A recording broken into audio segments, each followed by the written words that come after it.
When we shifted over from the DVDs over into the online streaming for the balloting, there was tremendous anxiety about security.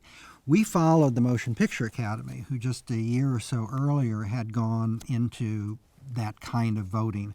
And as with anything, it was a rocky rollout in terms of, okay, you've got 15 minutes to get the call with your secret handshake number so that you could get the ballot up on the screen and whatever.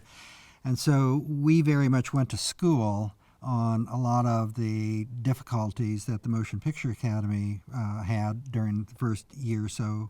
And so we were able to avoid a lot of the pitfalls.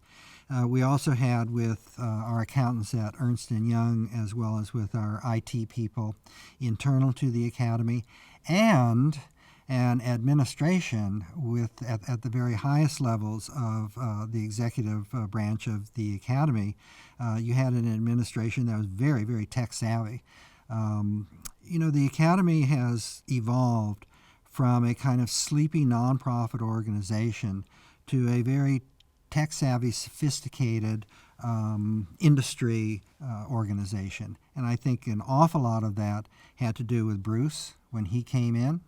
And I think also when he brought Lucy in, and then subsequently when Maury came in. Because Maury came from that whole background, and he completely got it. And so there was not a difficult transition to moving into those areas, because the culture from which Maury came and his work at Disney was very much attuned to that sort of change.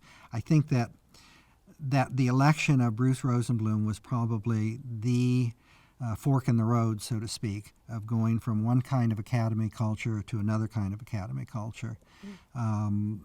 It was, I think, for a lot of people who worked at the Academy, a real shock, and a lot of people did not choose to adjust to it and went elsewhere, or did not find themselves capable in certain emotional, psychological, and other ways of moving into that direction.